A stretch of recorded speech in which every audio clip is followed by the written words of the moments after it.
আমার যুবক বন্ধু ও মুরব্বী বাবাজিরা, সাহাবায়ে কেরাম রিজওয়ানুল্লাহি তাআলা আলাইহিম আজমাইনদের কত ইয়াকিন ছিল, কত বিশ্বাস ছিল। একদিনের ঘটনা, মা ফাতিমা আলীকে বললেন, প্রাণের স্বামী আলী রে, আমার একটা ডালিম খাইতে ইচ্ছা হয়েছে। ডালিম চিনছেন তো? আচ্ছা, আপনারা কি ঘুমাইছেন না? আপনাদের এখানে রোজার মাস চলছে নাকি? এত দুর্বল হলেন, একদম মরে গেছেন। কি কথা, কি ব্যাপার? রাত 12টায় বাজলো না, 1টায় বাজলো না। আমি কইছি না ভাই, আমার বয়ান কোনোদিনও লম্বা হয় না। আমি কোনোদিন লম্বা বয়ান করি না। খুব বেশি হলে 4 ঘন্টা লম্বা হয়, এর থেকে বেশি হবো না। একটু জিকির করি, লা ইলাহা ইল্লাল্লাহ, লা ইলাহা ইল্লাল্লাহ, লা ইলাহা ইল্লাল্লাহ, মুহাম্মাদুর রাসূলুল্লাহ সাল্লাল্লাহু আলাইহি ওয়াসাল্লাম। আমার যুবক বন্ধু ও মুরব্বী বাবাজিরা, আলী রাদিয়াল্লাহু তাআলা আনহু মা ফাতিমাকে বিয়ে করেছিলেন। যেদিন বিয়ে করেছিলেন ওই দিন আলীর থাকার জায়গা ছিল না। তাহলে মা ফাতিমার আলীর সংসারটা গরিব না ধনী? কোন? আমার যুবক বন্ধু ও মুরব্বী বাবাজিরা, ফাতিমা বললেন, প্রাণের স্বামী আলী রে, আমার একটা ডালিম খাইতে ইচ্ছা হয়েছে। আলী মনে মনে ভাবলেন, আল্লাহর আসমানের নিচে জমিনের উপরে আমার স্ত্রী ফাতিমার মতো এরকম মহিলা আর পৃথিবীতে সৃষ্টি হবে না। আমার সংসারে অভাব, আমি গরিব সাহাবা, কিন্তু আমার স্ত্রী তো জান্নাতের ভিতরে সমস্ত জান্নাতি রমণীদের সরদারিনী হয়ে যাবে। আমার জান্নাতি স্ত্রী ওই দিকে বিশ্ব নবীর একমাত্র মেয়ে মা ফাতিমাতুজ জোহরা রাদিয়াল্লাহু তাআলা আনহা ডালিম খাওয়ার জন্য ইচ্ছা করলেন। আলী মনে মনে ভাবলেন, আমার হাতে টাকা নাই, দিনার দিরহম নাই, পয়সা নাই, আমি এই ফাতিমার অভাবটা কেমনে পুরা করি? মনটা সাজাইয়া ঘর থেকে বের হইয়া হযরতে আলী বাজারের দিকে রওনা হয়ে গেলেন স্ত্রীর অভাব পুরা করতে, স্ত্রীর মনের চাহিদাটা পুরা করতে বাজারে গেলেন। আমার যুবক বন্ধু ও মুরব্বী বাবাজিরা, আলী রাদিয়াল্লাহু তাআলা আনহু যাইতে বাজারে পৌঁছে যায়। বাজারে ঘুরতে মাত্র একটা ডালিম পাইল। ওই ডালিমটা আলী রাদিয়াল্লাহু তাআলা আনহু কিনে নিলেন। কাকে খাওয়াবেন? এইভাবে যদি কথা বলেন তো রাত যাব না ভাই। কাকে খাওয়াবেন? মা ফাতিমাকে। আপনাদের ঘরে ফাতিমা নাই নাকি? এটাও তো মনে একটা আনন্দ আসতে লাগে। কথাই কর না, কি ব্যাপার, কি সমাচার? আমার যুবক বন্ধু ও মুরব্বী বাবাজিরা, আলী রাদিয়াল্লাহু তাআলা আনহু বাজারে গিয়ে একটা ডালিম কিনলেন। প্রাণের স্ত্রী ফাতিমাকে খাওয়াবেন। বা ডালিমটা কেনার পরে বাজার থেকে বের হয়ে গেলেন, বাড়ির দিকে রওনা হয়ে গেলেন। রাস্তা ধরলেন। রাস্তায় বের হইতে না হইতে দেখলেন এক ভিখারি, এক ফকির রাস্তায় দাঁড়িয়ে আছে।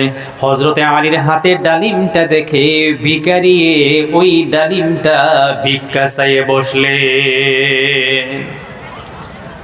আমার যুবক বন্ধু ও মুরব্বী বাবাজিরা, আলী রাদিয়াল্লাহু তাআলা আনহু মনে মনে ভাবলেন, একটা মাত্র ডালিম কিনলাম আমার স্ত্রীর জন্য, আমার বিবির জন্য। এখন যদি এই ডালিমটা আমি ফকিরের হাতে দিয়ে দিই, ভিখারিকে দিয়ে দিই, কিভাবে, কেমনে, কোন অবস্থায় বাড়িতে গিয়ে আমি উত্তর দিব? আমার স্ত্রী ফাতিমা জীবনে কোনোদিন কোনো কিছু দাবি করে নাই, একটা মাত্র ডালিম খাইতে চাইলেন। এই ডালিমটা আমি কিনলাম, ফকির আমার সামনে এসে হাজির হয়ে গেল। হঠাৎ করে আলী রাদিয়াল্লাহু তাআলা আনহুর পবিত্র কোরআন শরীফের আয়াতের কথা মনে পড়ে গেল। আউযু বিল্লাহি মিনাশ শাইতানির রাজিম।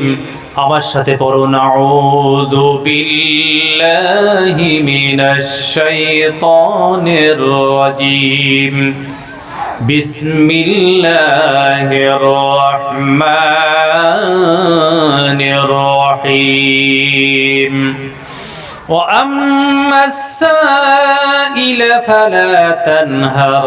আমার আল্লাহ বলেন, নবী তুমি গোটা পৃথিবীবাসীকে এই মেসেজটা দিয়ে দাও, কেউ যদি তোমার কাছে কোনো বস্তু চায়, তাকে তুমি কখনো কোনো সাইল, কোনো মগনিয়া, কোনো ভিখারি, কোনো ভিক্ষুক, কোনো ফকির যদি তোমাদের কাছে কোনো ভিক্ষা চায়, নবী মুহাম্মদ রাসূলুল্লাহ সাল্লাল্লাহু আলাইহি সাল্লাম, আমি আল্লাহর ফরমান, তোমরা কখনো সাইলকে খালি হাত ফিরাইয়া দিও না।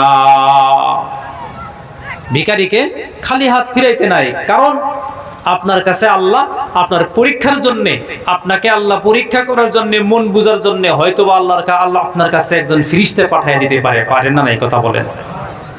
ওই জন্য আল্লাহ বলেন, ও আম্মাস সাইলা ফালা তানহার। ও নবী মুহাম্মদ রাসূলুল্লাহ সাল্লাল্লাহু আলাইহি সাল্লাম, ঘোষণাটা দিয়ে দাও, কখনো কখনো যদি তোমাদের কাছে ভিখারি ফকিরের হাত পাতায়, ফকিরের হাতটা ফিরাইয়া দিও না, কিঞ্চিত দিয়ে দিও, বঞ্চিত কইরো না। কথা বুঝে আসছে না? আমার যুবক বন্ধু, আমার মুরব্বী বাবাজিরা, আলী রাদিয়াল্লাহু তাআলা আনহু মনে মনে ভাবলেন, কোরআনের আয়াতটা মনে পড়ে গেল। অমনি আলী রাদিয়াল্লাহু তাআলা আনহু মা ফাতিমার জন্য যে ডালিমটা কিনেছিলেন, এটা ফকিরের হাতে দিয়ে দিলেন। ডালিমটা দেওয়ার পরে মনে চিন্তা হইল, আমার যুবক বন্ধুরা, ও মুরব্বী বাবাজিরা গো, চিন্তা করো, কেমনে এখন কিভাবে আমি খালি হাতে বাড়িতে যাব? আমার স্ত্রী, আহারে আমার সংসারটা গরিব, জীবনে কোনোদিন আমার বিবি আমার কাছে কোনো কিছু চায় নাই। আমার বন্ধুরা, মা ফাতিমার একটু পরিচয় আমি আপনাদেরকে দিয়ে নেই। আল্লাহর আকাশের নিচে, জমিনের উপরে, গোটা পৃথিবীর ভিতরে মা ফাতিমার মতো এত নেককার পর্দাশীল মহিলা তদানীন্তন সময় থেকে নিয়ে মা হাওয়া পর্যন্ত, পৃথিবীর পরিসমাপ্তি ঘটা পর্যন্ত, ডে অফ জাজমেন্ট, কিয়ামত পর্যন্ত যত মহিলা পৃথিবীতে আসবে, মা ফাতিমার মতো কোনো মহিলা আর পর্দাশীল হইতে পারবে না। চিল্লায়ে বলুন সুবহানাল্লাহ। মা ফাতিমার পর্দাটা কেমন ছিল? ও বন্ধু, যেদিন কিয়ামত কায়েম হয়ে যাবে, ফাইদা বারিকাল বাসারু ওয়া খাসাফাল কমারু ওয়া জুমিআশ শামসু ওয়াল কমার, ইয়াকুলুল ইনসানু ইয়াওমা ইদিন আইনাল মাফার, কাল্লা লা ওয়াজারা ইলা রাব্বিকা ইয়াওমা ইদিনিল মুস্তাকার। तमाम পৃথিবীটা যেদিন বিলীন হয়ে যাবে, আসমান ভেঙে ভেঙে খসে খসে জমিনে পড়ে যাবে বন্ধু, এরপরে মহান আল্লাহ রাব্বুল আলামিন অর্ডার করবে, মাটির তল থেকে আমরা সকলেই সেদিন উইঠা পড়ব, আর আমাদের জীবনের 90 বছর 100 বছরের হিসাব শুরু হয়ে যাবে। কথা বোঝা গেছে না? নাই, হিসাব শুরু হবে, হিসাব হয়ে যাবে। আল্লাহ গোটা পৃথিবীর মানুষকে দুইটা ভাগ করবেন, আল্লাহর সৃষ্টিগুলোকে দুটো ভাগ করবেন, ফারিকুম ফিল জান্নাতি ওয়া ফারিকুম ফিস সাঈর। দুইটা ভাগ করে আল্লাহ এক দলকে বলবে, তোমরা জান্নাতি, তোমরা আমার ফরমাবরদার, আর এক দলকে বলবেন, তোমাদের এখন জায়গা হলো জাহান্নাম, তোমরা দুনিয়াতে আমাকে মানো নাই। জোরে বলুন নাউজুবিল্লাহ। জান্নাতি ফয়সালা করার পরে গোটা হাসরের মানুষ বিচারের পরে, হিসাবের পরে যখন জান্নাতে রওনা হয়ে যাবে, ফুলসিরাত পার হতে থাকবে, হঠাৎ করে আল্লাহ রব্বুল আলামিন ডাক দিবেন, ও আমার 1,24,000 পয়গাম্বর। সকল নবীরাই বলবেন, লাব্বাইক লাব্বাইক, আল্লাহ আমরা হাজির আছি। আল্লাহ বলবেন, আমার 1,24,000 পয়গাম্বর, শোনো শোনো, তোমরা সকলেই তোমাদের মাথাটা নিচু করো, জমিনের দিকে তাকাও, ডাইনে তাকাইতে পারবা না ও আমার পয়গাম্বরের, আমার নবীরা, বামে তাকাইতে পারবা না, সম্মুখে তাকাইতে পারবা না, পিছন দিকে তাকাইতে পারবা না, আসমানের দিকে তাকাইতে পারবা না। আজকে হাসরের ময়দানে এক্ষুনি তোমরা মাথা নিচু করে নিচের দিকে তাকিয়ে থাকো। একবার বলা যাবে কি আল্লাহু আকবার? প্রথম কাদেরকে বললেন? নবীদেরকে। কাদেরকে বলছেন? নবীদেরকে। দ্বিতীয় নম্বরে মহান আল্লাহ রাব্বুল আলামিন বলবেন, ও আমার হাজার হাজার লক্ষ লক্ষ করোড় করোড় মিলিয়ন বিলিয়ন ফেরেশতা, তোমরা একটা কাম করো, আজকে সকলেই ডাইনে তাকাইতে পারবা না, বামে তাকাইতে পারবা না, সামনে নয় পিছনে নয় উপরের দিকে নয়, সকলেই মাটির দিকে তাকাও। সমস্ত ফেরেশতারা মাটির দিকে তাকাবে। এক নম্বরে পয়গম্বররা মাটির দিকে তাকাবে, দুই নম্বরে ফেরেশতারা মাটির দিকে তাকাবে। এরপরে মহান আল্লাহ রাব্বুল আলামিন ঘোষণা দিবেন, ও আমার নবীদের সাহাবারা, সকলেই মাথা নিচু করো, ডাইনে বামে উপরে পিছনে সম্মুখের দিকে তাকাইতে পারবা না, সমস্ত ফেরেশতারা মাথা নিচু করবে। তারপরে মহান আল্লাহ বলবেন, ও আমার সালেহীন বান্দারা, নেক বান্দারা, কেউ এদিক সেদিকে উপরে সামনে আগে পিছে থাকতে পারবা না, সকলেই মাথা নিচু করো। হঠাৎ করে কেউ একজনে বলবেন, আল্লাহ কেন আমরা মাথা নিচু করব? কারণ মহান আল্লাহ রাব্বুল আলামিন বলবেন, ও আমার পয়গম্বর, ও আমার ফেরেশতারা, ও সালেহীন বান্দারা, জান্নাতীরা, শুনো শুনো শুনো, এখন আমার ফাতিমা ফুলসিরাত পার হবে। আমার ফাতিমা ফুলসিরাত পার হবে। আমি ফাতিমাকে কাউকে দেখতে দিব না, নবীদেরকেও দেখতে দিব না, ফেরেশতাদেরকেও দেখতে দিব না, জান্নাতীদেরকেও আমি আমার ফাতিমাকে দেখতে দিব না। কারণ দুনিয়ায় থাকতে আসমানের নিচে জমিনের উপরে গোটা পৃথিবীর ভিতরে আমার ফাতিমাকে স্বামী আলী ব্যতীত পৃথিবীর কোনো ভিন পুরুষ তার চেহারা দেখতে পারে না। এত পর্দায় ছিল, ওই জন্য আমি আল্লাহ রাব্বুল আলামিন আজকে আমার ফাতিমাকে কাউকে দেখতে দিব না, আমি আল্লাহ স্বয়ং তাকায়া থাকব, ফাতিমা ফুলসিরাত পার হবে। জোরে বলুন সুবহানাল্লাহ। কত ছিল তাদের পর্দা, এটা জিকির করি, সুবহানাল্লাহ আলহামদুলিল্লাহ ওয়ালা ইলাহা ইল্লাল্লাহ, সুবহানাল্লাহ আলহামদুলিল্লাহ ওয়ালা ইলাহা ইল্লাল্লাহ মুহাম্মাদুর রাসূলুল্লাহ সাল্লাল্লাহু আলাইহি ওয়াসাল্লাম। আমার কলিজার টুকরা যুবক ভাইয়েরা, পৃথিবীর জমিনে সব চাইতে যে মহিলার স্বামীর নির্যাতন সহ্য করেছিলেন তিনি হইলেন বিবি আসিয়া। কথা বলুন কি নাম? সব চাইতে এই পৃথিবীতে যে মহিলা স্বামীর জন্য জীবনের সব কিছু বিলিয়ে দিয়েছিলেন, স্বামীর জন্য সমস্ত সংসার সম্পত্তি আল্লাহর রাস্তায় বিলীন করে দিয়েছিলেন, স্বামীর জন্য সব চাইতে যিনি জীবনের মূল্যবান সময়টা দান করে দিয়েছিলেন তিনি হইলেন খাদিজাতুল কুবরা। কথা বুঝে আসছে না নাই? আর এই পৃথিবীতে সব চাইতে যে মহিলার পর্দা বেশি ছিল তিনি মা ফাতিমা। ও যুবক বন্ধু, এর সাথে সাথে মা ফাতিমা আলী নিজের স্বামীর অত্যন্ত খেয়াল রাখতেন। ওই জন্য আলী ফাতিমার উপরে বড় রাজি ছিল যে মহিলার উপরে, আমার এই অঞ্চলের কোনো মার উপরে, কোনো বোনদের উপরে তাদের স্বামীরা যদি রাজি হয়ে যায়, ও যুবক বন্ধু, স্বামী আর স্ত্রীর সম্পর্কটা এটা দুনিয়ার সম্পর্ক নয়, সর্বপ্রথম পৃথিবীতে যে সম্পর্কটা চালু হয়েছে ওইটা হলো মা হাওয়া বাবা আদমের স্বামী আর স্ত্রীর সম্পর্কটা এই পৃথিবীতে সর্বপ্রথম চালু হয়েছে। জোরে করেন সুবহানাল্লাহ।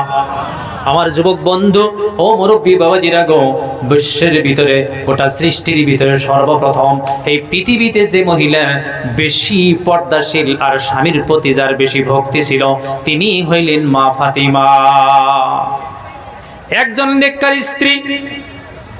নেককার স্ত্রীর জন্য এইটা সবচাইতে বড় নিয়ামত। ও যুবক বন্ধু, একজনের নেককার স্ত্রী যখন মারা যায় ওই সময় যদি তার স্বামী তার উপরে রাজি আর খুশি থাকে, ওই বিবি বিনা হিসাবে জান্নাতে হয়ে যাবে। একটু দরুদ শরীফ পড়ি, আল্লাহুম্মা সাল্লি আলা সাইয়্যিদিনা মাওলানা মুহাম্মদ ওয়া আলা আলি সাইয়্যিদিনা মাওলানা মুহাম্মাদ। পড়ুন আমার সাথে, পড়ুন আল্লাহুম্মা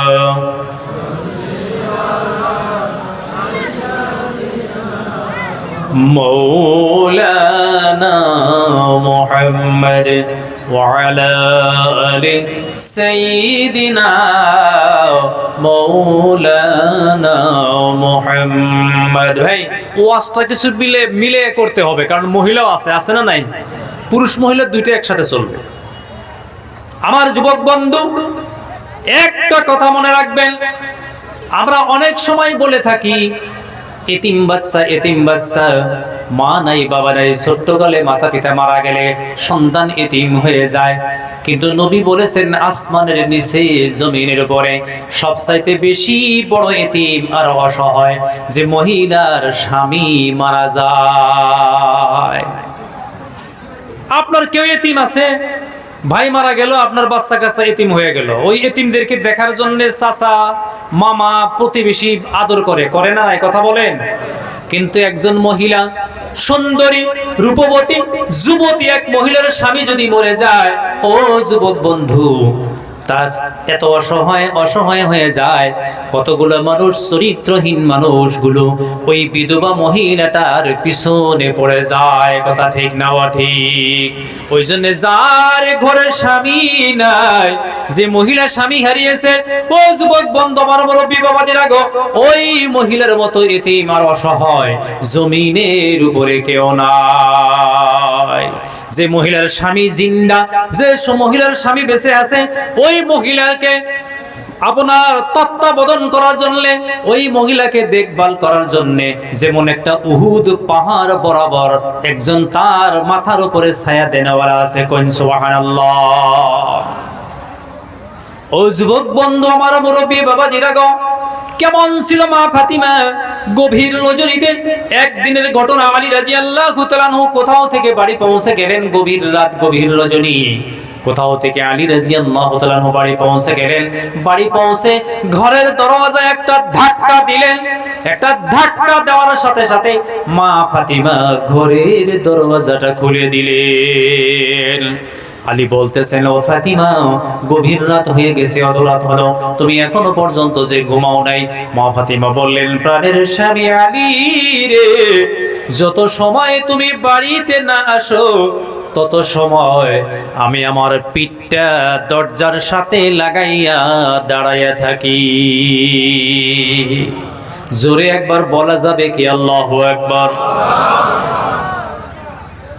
এই অঞ্চলের আমার যারা মা, আমার যারা বোনেরা, ভালো করে কথাগুলো শুনবেন।